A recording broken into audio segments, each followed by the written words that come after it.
So it's not often that 1 week into 2018 and we've already found opening of the year. What is going on right now, dude? Hello everybody, I am PhenomSage and welcome to a first impressions, a first look into this series known as Kokkoku. Again, another series that I mentioned on my winter 2018 season list that I was really excited for. I just know how to pick them, I guess, because I've been 2 for 2 so far. These 2 that I've been excited for have been, A+.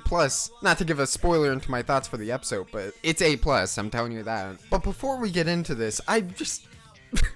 Dude, I really need to talk about this opening right now. What did I just witness? What did I just watch? I went into this episode unaware that by the end, I would have a new opening among my favorites of all time, and I can't believe I'm saying that right now. That is not a light statement, that is not hyperbolic. I haven't been so blown away by an opening in years. Since Mob Psycho, I guess I would say. Just the use of imagery, the direction, and the song. Oh my god, the song. That flashback greatness. Even if you have no intention of checking out this show, please just go watch that opening because it is pure fire. I'm sorry, I had to go on a tangent there. This opening is just incredible. It blew me away. It's one of the main takeaways I see from this episode. And that's not to speak poorly on the actual episode or the story. The opening was just that damn good. With that out of the way, let's just get into this episode. Let's talk about this. Because like I said, it did not disappoint. It was indeed one of my most anticipated for this season. But in that video, you'll also know that I did have some apprehension about it. I was cautiously optimistic. Just because it felt like one of those series that could go really wrong,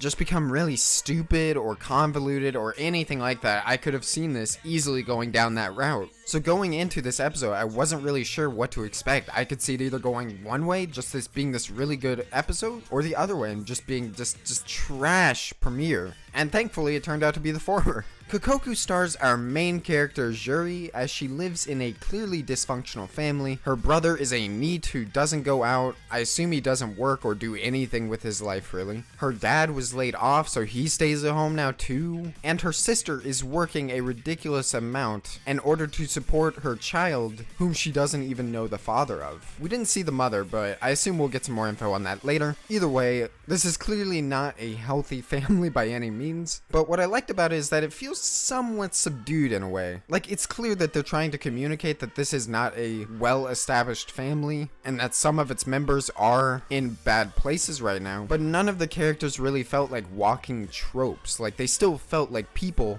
just people who are stuck in these scenarios. But of course, let's get into the hook. The hook of the episode, the hook of the series, the entire reason that made me want to start watching it. As Juri's brother Tsubasa goes to pick up his sister's child from school, Makoto, the two of them are kidnapped and held hostage for ransom money by this family. Now, right from the onset, there are a ton of mysteries surrounding this entire ordeal. This is not a rich family by any means, so why are they targeting this family? With only 30 minutes to deliver 5 million yen to these kidnappers, Juri realizes there is not enough time to get there and deliver the money, in which the family's grandpa, who's interestingly just called Jisan on the Mao database, I really like that, introduces Juri and her father to a secret power that he's kept hidden all this time. A stone that somehow allows him to stop time around them. He uses the power and the three of them go to rescue Tsubasa and Makoto.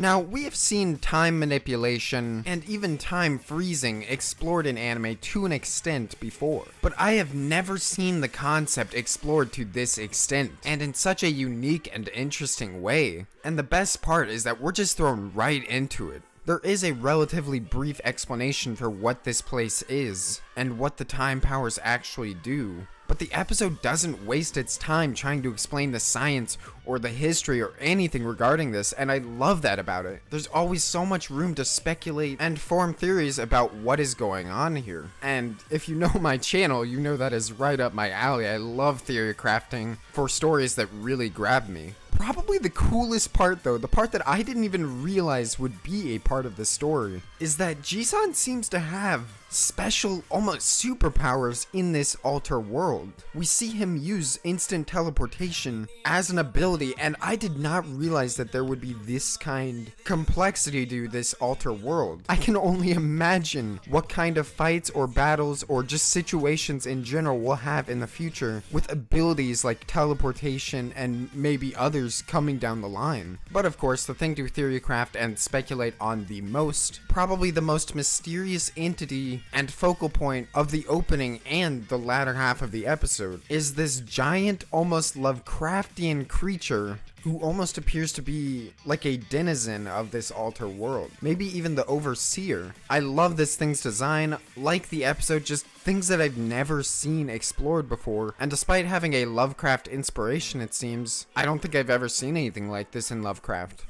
I'm going to find it really interesting what this creature's role in the story is. If it's just an all-encompassing antagonist, or maybe it's something like Ryuk, where it's not really on either side, but it will play a part. I have no idea, but the fact that I'm asking these questions just makes me even more excited for that second episode. Speaking of villains, we also got a look into what I think will be our main antagonist for this story, and he's really cool. Again, I just wonder how the story is going to incorporate this giant Lovecraft creature and this more down-to-earth human villain. I really hope they do interesting things with that. I've seen this sort of thing before in stories, and they always end up killing off that human character before they ever had a chance to do anything, so I really hope this villain character gets a chance to shine in this series. Just overall, like I said, an excellent episode. I honestly can't choose which first episode I prefer more between this and Antarctica. They're both very different series, so I guess that's not fair, but this first episode just drew me in so well. And I just want to take a moment to appreciate the direction in this episode as well. I looked into it, and this dude who's directing really hasn't done much, at least not much of note to me, but that doesn't really bother me because in this episode it's clear that there is great direction and use of visual storytelling.